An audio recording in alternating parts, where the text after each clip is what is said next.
Kannada season Bigg Boss 12ನ winner ಆಗಿರ್ತಕ್ಕಂಥ ಗಿಲ್ಲಿ ನಟ ಅವರು, ಹಾಗೆಯೇ ಕಾವ್ಯ ಅವರು. ಸೊ ಹೊರಗಡೆ ಬಂದಾಯಿತು, ಗಿಲ್ಲಿ ಗೆದ್ದಾಯಿತು. ಸೊ ಈ ಥರ ಪೋಸ್ಟ್ಗಳನ್ನೆಲ್ಲ ಮತ್ತೆ ರಿಪೀಟಾಗಿ ಯಾಕಾದರೂ ಹಾಕ್ತಾರೋ ಏನೋ. ಸೊ ಅಭಿಮಾನಿ ಇರಬೇಕು, ಅಭಿಮಾನತನ ಇರಬೇಕು, ಹುಚ್ಚು ಅಭಿಮಾನ ಇರಬಾರ್ದು. ಈ ಥರ AI ವಿಡಿಯೋನ ಕ್ರಿಯೇಟ್ ಮಾಡಿ ಹಾಕುವಂಥದ್ದು, ಮದುವೆ ಆಗಿರೋ ಅಂಥದ್ದಾಗಿರ್ಬೋದು, ಸೊ ಮಗು ಆಗಿದೆ ಅನ್ನೋದಾಗಿರ್ಬೋದು, ಇದೆಲ್ಲ ನೋಡಿದ್ರೆ ಕಾಮಿಡಿ ಅಂತಲೇ ಹೇಳ್ಬೋದು. ಏಕೆಂತೇಳಿದ್ರೆ ಅವರ ಪಾಡಿಗೆ ಅವರು ಶೂಟಿಂಗಲ್ಲಿ ಆಗಿದ್ದಾರೆ. ಸೊ ಇವಾಗೆಲ್ಲ ಬಿಟ್ಬಿಟ್ಟು ಸೊ ಅವರವರ ಕೆರಿಯರ್ನ ಅವ್ರು ನೋಡ್ಕೊತಾ ಇದ್ದಾರೆ. ಈಗಿರುವಾಗ ಇನ್ನೂ ಕೂಡ ಬಿಗ್ ಬಾಸ್ನ ಕ್ರೇಜ್ ಹೋಗಿಲ್ಲ ಅಂತಲೇ ಹೇಳ್ಬೋದು.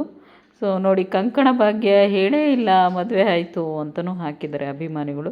ಈ ಹುಚ್ಚು ಅಭಿಮಾನಕ್ಕೆ ಏನು ಹೇಳಬೇಕು ಏನು, ಈ ಕ್ರೇಜ್ ಸ್ವಲ್ಪ ದಿನ ಮಾತ್ರ ಇರುತ್ತೆ ಅಂತ ಅಂದ್ಕೊಂಡ್ರೆ ಇನ್ನೂ ಕೂಡ ಮುಂದುವರಿತಾನೇ ಇದೆ. ಸೊ ಇದಕ್ಕೆ ನಿಮ್ಮ ಅಭಿಪ್ರಾಯ ಏನು ಅಂತ ತಿಳಿಸಿ. ಸೊ ಗಿಲ್ಲಿ ಕಾವ್ಯ ಯಾಕೆ ಇನ್ನೂ ಮದುವೆ ಆಗಿರೋ ವಿಷಯನ ಹೇಳಿಲ್ಲ ಅನ್ನೋದು ಕೂಡ ನನ್ನ ಪ್ರಶ್ನೆ. ಏನೇ ಆಗಲಿ, ಇವರಿಬ್ಬರ ಜೋಡಿ ಮೋಡಿ ಮಾಡಿರೋ ಅಂಥದ್ದು ಬಿಗ್ ಬಾಸ್ ಮನೆಯಲ್ಲಿ. ಸೊ ಹೊರಗಡೆ ಬಂದರೂ ಅದೇ ಕ್ರೇಜ್ ಇನ್ನೂ ಮುಂದುವರಿತಾ ಇದೆ.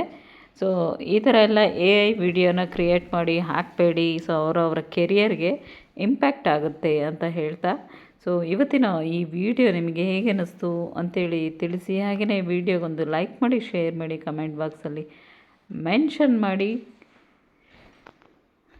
ನೆಕ್ಸ್ಟ್ ವ್ಲಾಗಲ್ಲಿ ಮತ್ತೊಂದಷ್ಟು ಒಳ್ಳೆ ಟಾಪಿಕ್ ಒಂದಿಗೆ ಮತ್ತೆ ಸಿಗ್ತೀನಿ. ಟೇಕ್ ಕೇರ್ ಎಲ್ರಿಗೂ. Love you all friends.